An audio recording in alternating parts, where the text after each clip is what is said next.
नमस्कार, मी अमृता दीक्षित।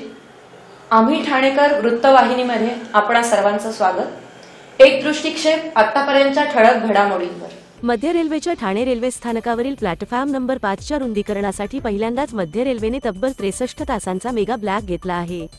या मेगा ब्लॉकचा पहिला टप्पा संपत आला असून ठाणे रेल्वे स्थानकावरील प्लॅटफॉर्म नंबर 5 वरील रेल्वे ट्रॅक सरकवण्याचे काम पूर्ण झाले आहे, तर प्लॅटफॉर्मची रुंदी 3.9 मीटरने वाढवण्यात आली आहे। या रुंदीकरणाचे काम अंतिम टप्प्यात असून उद्या दुपारी 3.30 वाजता हा मेगा ब्लॉक संपणार आहे।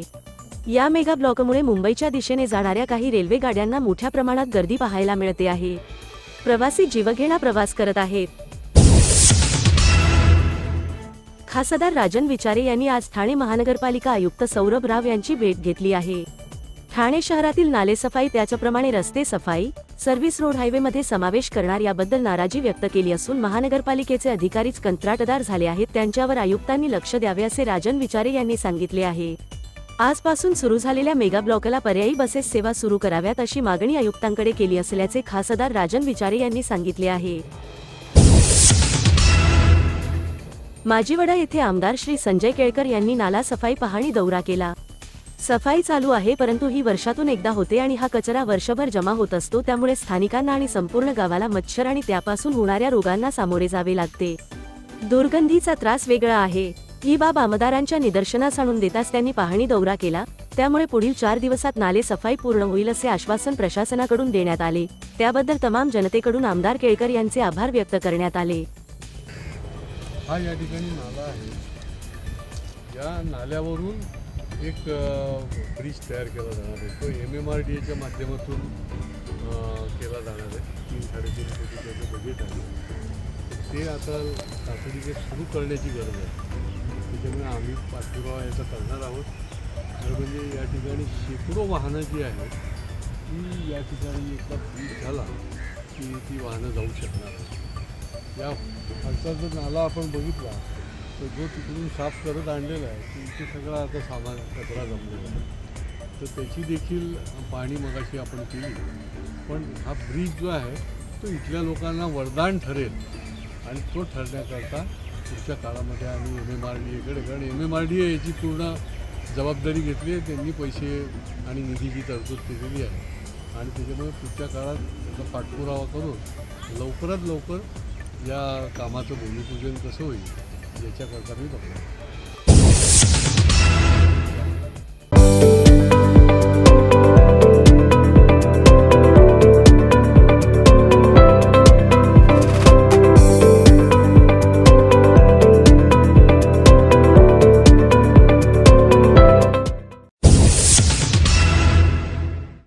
सर्व नागरिकांना आवाहन करण्यात येत आहे की सध्या डासांमार्फत पसरणाऱ्या डेंग्यू या आजाराचा प्रसार रोखण्यासाठी प्रत्येकाने पुढील प्रमाणे कार्यवाही करावी। डेंग्यू आजार एडिस इजिप्ती हा डास चावल्याने होतो। या डासांची पैदास साचलेल्या किंवा साचवलेल्या स्वच्छ पाण्यामध्ये होते। 8 दिवसांपेक्षा जास्त दिवस पाणी उघडे व साचून राहिल्यास त्यात डास अंडी घालतात। अंड्यांच्या अळ्या तयार होऊन पुढे डास तयार होतात। यासाठी आपल्या घरातील पाणी साठे, उदाहरणार्थ बॅरल्स, पिंपे, टाक्या, हौद, रांजणे इत्यादी दर आठवड्याला रिकामे करून घासून पुसून कोरडे करून पुन्हा भरावे। 1 दिवस कोरडा दिवस म्हणून पाळावा। पाणी साठ्यांना घट्ट झाकणे बसवावीत किंवा जुनी साडी, चादर, धोतर यांनी बांधून झाकून ठेवावीत, म्हणजे डास त्यात जाऊन अंडी घालणार नाहीत। घराच्या गच्चीवर, आजूबाजूला, अंगणात कोठेही पाणी साचू देऊ नये। भंगार सामान उघड्यावर टाकू नये, उदाहरणार्थ टायर्स, प्लास्टिक सामान, कुंड्या, टाकाऊ वस्तू इत्यादी। अशा सामानात पावसाचे पाणी साठून त्यात डेंग्यूच्या डासांची पैदास होते। घरातील कूलर्स, फ्रीजच्या पाठीमागील ट्रे हे देखील वेळोवेळी कोरडे करावेत। लक्षात ठेवा, नुसत्या फवारणीने डास घनता कमी होत नाही, तर त्यासाठी डास पैदास ठिकाणे नष्ट करणे ही आपल्या सर्वांची जबाबदारी आहे। कोणताही ताप अंगावर न काढता जवळच्या शासकीय रुग्णालयात मोफत औषधोपचार घ्या। अशा प्रकारे नागरिकांनी सहकार्य केल्यास डेंग्यूचा प्रसार रोखणे सहज शक्य आहे।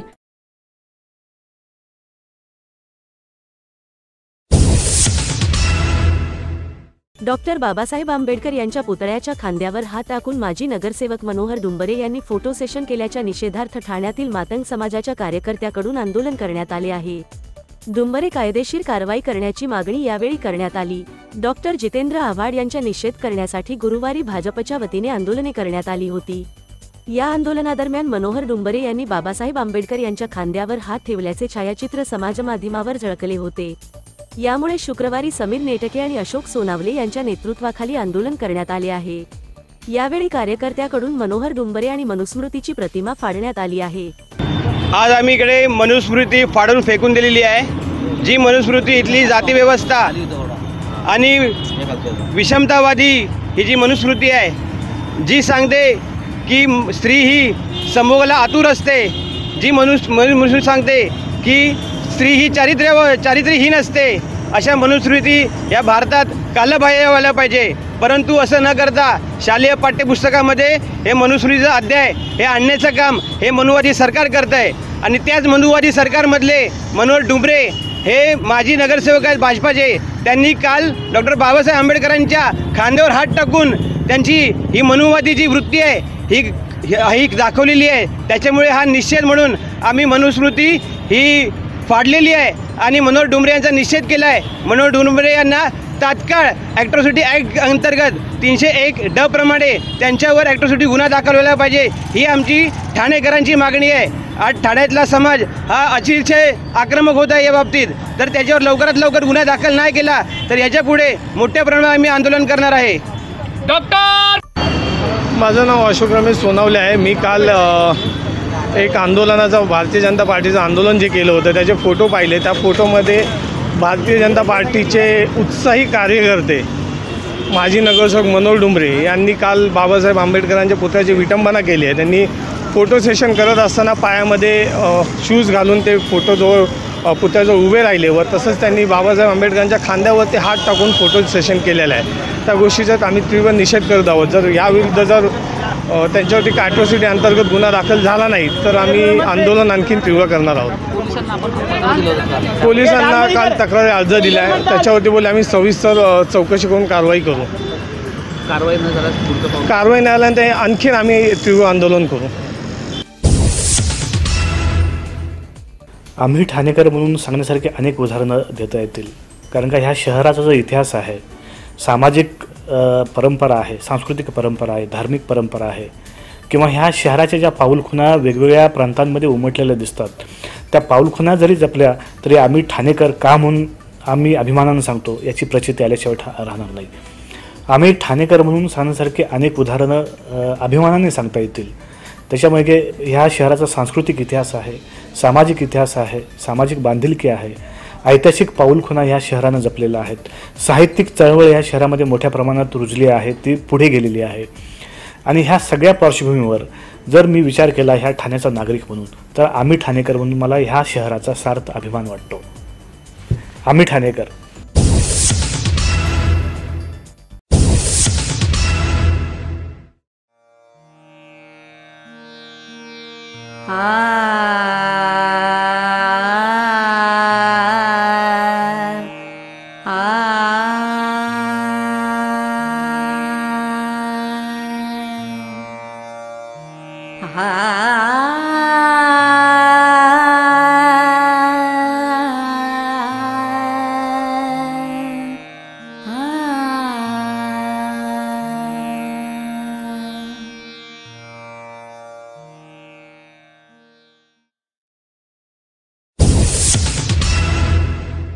आम्ही ठाणेकर.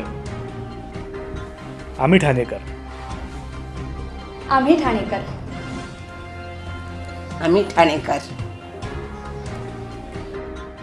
होय, ठाण्याचा मला अभिमान आहे आणि होय आम्ही ठाणेकर.